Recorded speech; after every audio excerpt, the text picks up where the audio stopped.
Welcome back students. हमने अभी अपने पहले वीडियो में पत्र लेखन के पहले भाग अर्थात हमने अनौपचारिक पत्र के बारे में जाना।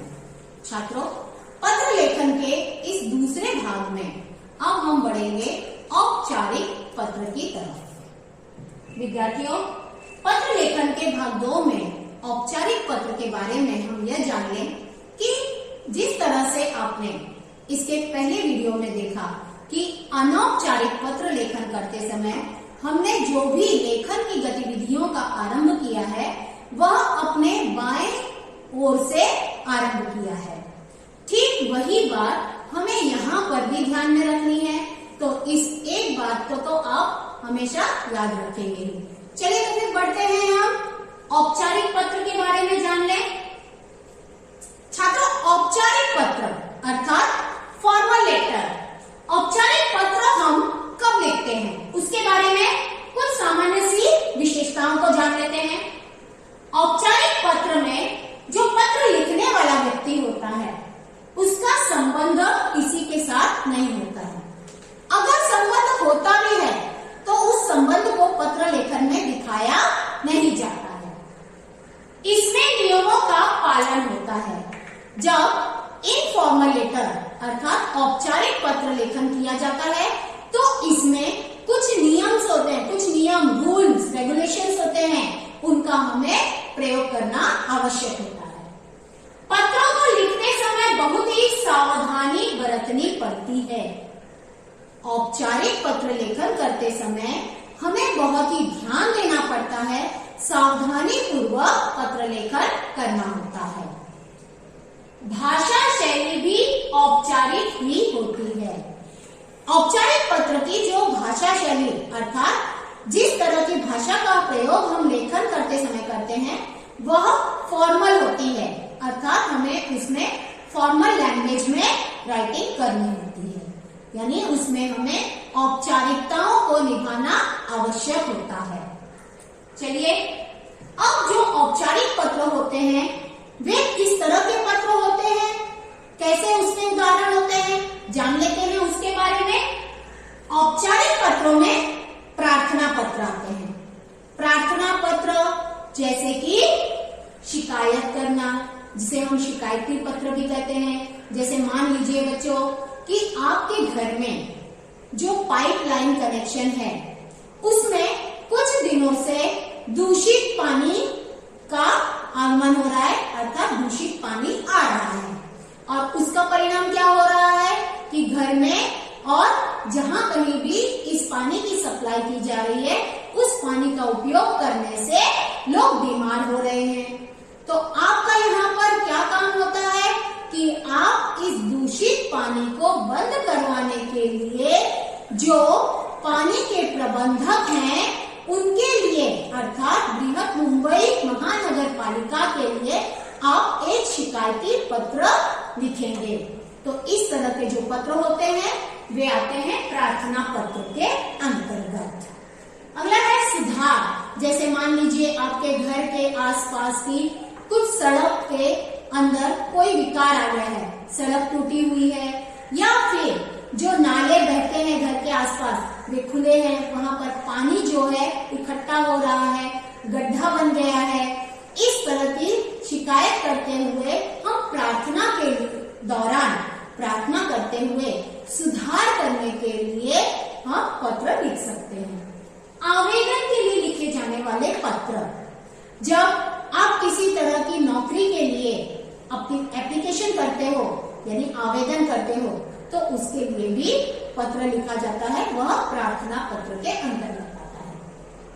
कार्यालयीन पत्र, कार्यालयीन पत्र अर्थात जो सरकारी अफसरों के लिए लिखे जाने वाले पत्र होते हैं। ये सरकारी अफसरों या अधिकारियों या फिर स्कूल और कॉलेज के प्रधानाध्यापकों और प्राचार्यों को लिखे जाते हैं।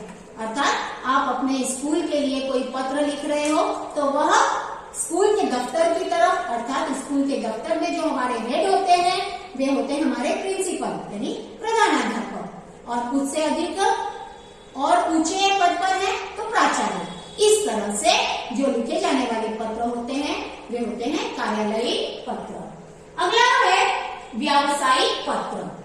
व्यावसायिक पत्र अर्थात जो व्यवसाय से यानी व्यापार से जुड़े हुए जो पत्र होते हैं वे पत्र आते हैं औपचारिक पत्र के अंतर्गत। इसमें कैसे पत्र होते हैं देखिए, दुकानदार को कुछ सामान मंगवाना है या कोई सामान बेचना है तो उसके लिए लिखा जाने वाला पत्र व्यावसायिक पत्र। प्रकाशक अर्थात जो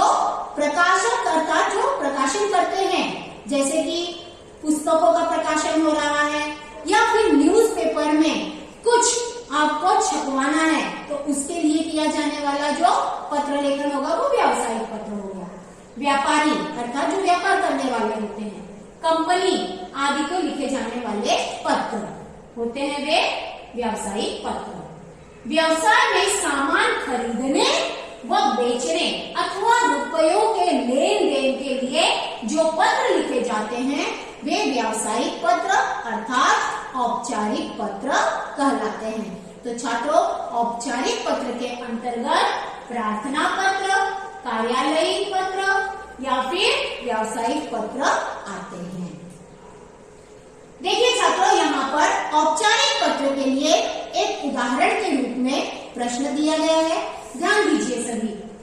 21 लक्ष्मी निवास, महात्मा गांधी मार्ग, भुसावल 425201, इसे पिन कोड कहा जाता है, से Sushil Kumar, police inspector, police station Shivaji Nagar, Bhusawal 425201 को लाउड स्पीकरों के शोर से होने वाली परेशानियों की शिकायत करते हुए पत्र लिखता है। अब जैसा कि छात्रों आपने अनौपचारिक पत्र लेखन के उदाहरण में देखा था, सुजाता बजाज या सुजीत बजाज, वहां पर एक लड़का और एक लड़की दोनों का नाम था, परंतु यहाँ पर सुशील कुमार का नाम आया है जो पत्र लिखने वाला व्यक्ति है और उसके घर का पता भी यहाँ पर आप देख रहे हैं और पत्र वो किसे लिखने वाला है, पुलिस स्टेशन के पुलिस इंस्पेक्टर को। यहाँ पर पुलिस थाने का भी पता दिया गया है। तो यहाँ पर हमारा पत्र का विषय क्या बन गया है कि वह जिस मोहल्ले में रहता है वहाँ पर कुछ लोग लाउड स्पीकर को तेज आवाज में बजा रहे हैं, जिसके कारण वहाँ पर के लोगों को परेशानी हो रही है, कुछ दिक्कतें हो रही है। तो किस तरह की दिक्कत हो रही है, किसे हो रही है, उसका उल्लेख इस पत्र में किया जाने वाला है। तो देखो, उसे लिखने से पहले हम यह जान लें कि जब इस तरह का प्रश्न हो तो उसमें ध्यान दें कि कभी कभी पत्र लिखने वाले व्यक्ति के रूप में लड़का या लड़की दोनों का नाम होगा, तो उसमें से आपको किसी एक का चयन करना है, किसी एक का नाम चुनना है। यानी आप लड़का बनकर भी पत्र लिख सकते हो या लड़की बनकर के भी पत्र लिख सकते हो। ऐसा आवश्यक नहीं है कि आप अगर लड़की हो तो आप लड़की के ही नाम का उपयोग करेंगे, अगर आप लड़का हो तो लड़की के नाम का उपयोग करके भी पत्र लेखन कर सकते हो। इससे आपके जेंडर में कोई परिवर्तन नहीं आता है। चलिए देखिए, यहाँ पर एक नियम यहाँ पर बताया गया, बहुत ही सावधानी से समझने वाली बात है। जैसा कि आप देख रहे हैं कि प्रश्न में दो पते हैं, एक पत्र लिखने वाले व्यक्ति का और एक जिसे पत्र लिखा जा रहा है उसके लिए पता आया है। तो से के पहले पत्र लिखने वाला होता है। इस प्रश्न में देखो से आया है यहाँ पर पिन कोड के बारे में, तो से के पहले जो हमने पढ़ा वह पत्र लिखने वाले व्यक्ति का पता होता है। से और को के बीच पत्र जिसे भेजा जाता है उसका पता होता है। इस से लेकर के बाद में देखो वाक्य में को का प्रयोग किया गया है, तो इसके बीच में जो नाम और पता आ रहा है वह जिसे पत्र भेजा जा रहा है उसका नाम और पता होता है। कई बार बच्चों इसमें आपको कंफ्यूजन हो सकता है, आपको इसमें दिक्कत आ सकती है, तो वो दिक्कत न आए उसके लिए आप इन दो बातों को याद रखिए कि से पहले जिसका नाम पता आ जाता है वो पत्र लिखने वाला व्यक्ति है और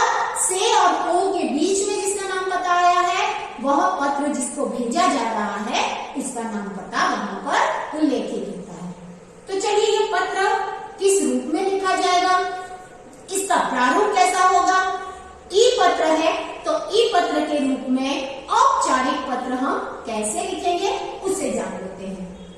ध्यान दीजिए बच्चों, जैसे आपका पेपर, जिस पेपर पे आप लिख रहे हो या आपकी नोटबुक पे आप जो पत्र लेखन कर रहे हो तो किस तरह से लिखोगे। अब यहाँ पर हमारा विषय है लाउड स्पीकर के कारण जो शोर हो रहा है उससे होने वाली परेशानी से हमें छुटकारा चाहिए। पत्र लिखने वाला व्यक्ति है सुशील कुमार, है ना, और पत्र लिख रहा है वह पुलिस थाने में। तो देखिए, जैसा कि अनौपचारिक पत्र में सबसे पहली पंक्ति हमारे बाएं ओर की तरफ कोने में पहली पंक्ति से आरंभ होता है, वैसे ही यहाँ भी आरंभ करेंगे हम। सर्वप्रथम हम लिखेंगे दिनांक। जिस दिन हमें पत्र लिखना है उस दिन की दिनांक हम यहाँ पर लिखेंगे। मैंने यहाँ पर लिखा है 29 जून अल्पविराम 2020। आपको उस दिन की दिनांक और महीना और सन लिखना है जिस दिन आप पत्र लिख रहे हो। अगर आपने आज की तारीख में पत्र लिखा है, जैसे कि 5 मार्च अल्पविराम 2021, इस तरह से लिख सकते हैं। उसके बाद में सेवा में, छात्रों अनौपचारिक में हम आदरणीय लिखते हैं, प्रिय लिखते हैं, परंतु यह फॉर्मल लेटर है। तो जैसे इंग्लिश में आप लोग लिखते हो TO2, उसी तरह से हिंदी में लिखा जाता है सेवा में। उसके बाद किसकी सेवा में हम लिख रहे हैं? मां का अर्थ होता है यहाँ पर माननीय पुलिस इंस्पेक्टर। आप इंग्लिश में लिखते हो टू रिस्पेक्टेड सर, ठीक उसी तरह से हिंदी में होता है सेवा में माननीय पुलिस इंस्पेक्टर। और उसके बाद में अल्पविराम, यहाँ अल्पविराम देख ही रहे हो आप। इस तरह से तीनों पंक्तियों में हमने कहां पर अल्पविराम का प्रयोग किया है छात्रों, यह बहुत ही आवश्यक है। इसलिए अल्पविराम, पूर्ण विराम, इसका विशेष ध्यान रख करके आपको पत्र लेखन करना है। अगली पंक्ति में हम देखो क्या लिख रहे हैं। पुलिस इंस्पेक्टर, अर्थात पुलिस इंस्पेक्टर का हमें यहाँ पर पता लिखना है। Police station Shivaji Nagar, Bhusawal 425201।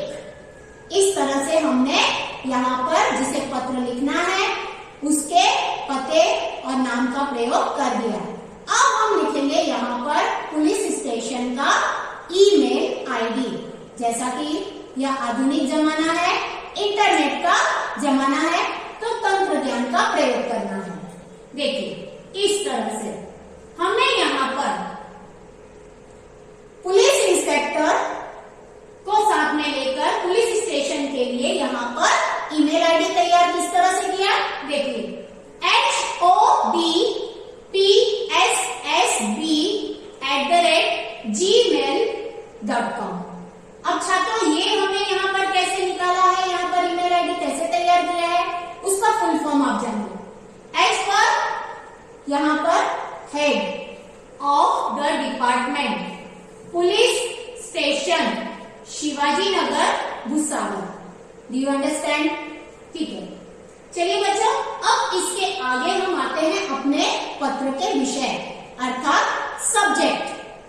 तो हमारा पत्र का विषय है लाउड स्पीकरों के शोर से होने वाली परेशानी। अब इसके बाद में आरंभ करते हैं हम महोदय से। महोदय अर्थात रिस्पेक्टेड सर, और उसके बाद में अल्पविराम। अब बच्चों यहाँ पर रिस्पेक्टेड सर आपने देखा, उसके बाद में हम पत्र का जो कलेवर है वो कैसे तैयार करते हैं उस पर ध्यान दीजिए। ये देखिए पत्र का कलेवर यहाँ पर आरंभ हो गया है, अर्थात उसका पहला पैराग्राफ। मैं इस पत्र के माध्यम से आपका ध्यान अनियंत्रित लाउड स्पीकर की ओर करना चाहता हूँ। मेरे मोहल्ले में कक्षा 9वीं और 10वीं के कुछ छात्र रहते हैं। इसके आगे देखिए छात्रों हम क्या लिख रहे हैं, अगला परिच्छेद है। उनकी परीक्षा अब कुछ ही दिनों के होने वाली है, लेकिन इलाके में कुछ लोग रात्रि को लाउड स्पीकर लगाकर बैठ जाते हैं। मोहल्ले के लोगों ने उन्हें समझाने का प्रयास भी किया या प्रयत्न किया, किंतु कुछ भी फायदा नहीं हुआ। तीसरा परिच्छेद है, मान्यवर, यदि आप इन बच्चों की समस्या पर लक्ष्य केंद्रित अर्थात ध्यान केंद्रित करें और उन लोगों का बंदोबस्त करें, यह आपसे विनती है। अंत में हम लिखेंगे धन्यवाद अर्थात थैंक यू लिखते हैं, और उसके बाद में पत्र का समापन के बाद में पत्र लिखने वाला अपना यहाँ पर नाम पता देखिए किस तरह से लिखेगा। भवदीय सुशील कुमार। जैसा कि हमने यहाँ पर पहले ही औपचारिक पत्र की विशेषताओं में पढ़ा था कि इस पत्र के लेखन में कुछ नियमों का पालन करना आवश्यक होता है, तो नियमों के पालन में भवदीय शब्द का लेखन करना भी आवश्यक होता है। हम यहाँ पर भवदीय लिख रहे हैं, जैसे कि आप इंग्लिश में लिखते हो थैंकिंग यू या फिर योर्स फैथफुली इत्यादि शब्द लिखते हो, वैसे ही यहाँ पर है भवदीय। अगर लड़की लिखेगी तो वह लिखेगी भवदीया।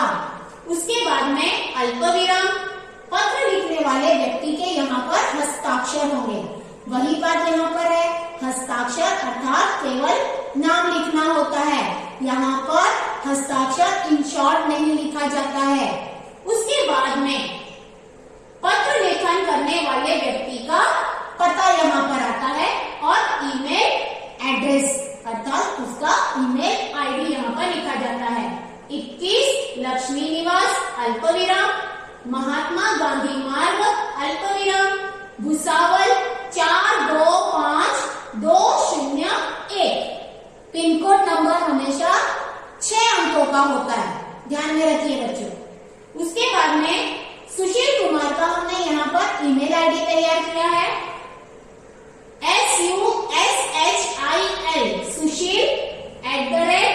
sushil@gmail.com। तो इस तरह से हमारा यह पत्र यहाँ पर पूर्ण होता है। छात्रों, पत्र पूर्ण होने पर आपको उसका प्रारूप इस तरह से नजर आएगा। हालांकि आपको स्क्रीन पर लिखा हुआ छोटे अक्षर होने की वजह से दिखाई नहीं दे रहा है, लेकिन यहाँ पर यह पूर्ण रूप से तैयार किया गया औपचारिक पत्र है। तो छात्रों, अब आप औपचारिक पत्रों में इस तरह के पत्र के और भी अन्य उदाहरण होते हैं, जैसे कि आपके बिजली का बिल अधिक रुपयों में आ रहा है, उसके रुपए अधिक आ रहे हैं, जबकि आपकी बिजली खर्च अधिक नहीं हो रही है, तो आप उसके लिए शिकायत करते हुए बिजली विभाग को पत्र लिख सकते हो, उसके व्यवस्थापक को पत्र लिख सकते हो, या फिर आपके यहाँ पर आपने कोई बहुत ही महंगी वस्तु, जैसे मान लीजिए आपने कोई टीवी सेट खरीदा है और आपका टीवी सेट 15 दिनों तक अच्छी तरह से चल रहा था, लेकिन 15 दिनों के बाद में वह ठीक से काम करना बंद कर देता है। टीवी सेट हो या कंप्यूटर सेट हो या चाहे कोई भी इलेक्ट्रॉनिक वस्तु आपने महंगी है खरीदी है और उसकी वारंटी भी है, और वारंटी के चलते हुए वह 15 दिन में या 1 महीने बाद में ठीक से काम करता नहीं है, तो आप उसकी शिकायत करते हुए भी आप पत्र लिख सकते हो। तो इस तरह के जो पत्र होते हैं वे फॉर्मल लेटर अर्थात औपचारिक पत्र होते हैं। उम्मीद करती हूँ कि आप सभी पत्र लेखन को अच्छी तरह से जान गए होंगे। थैंक यू, धन्यवाद।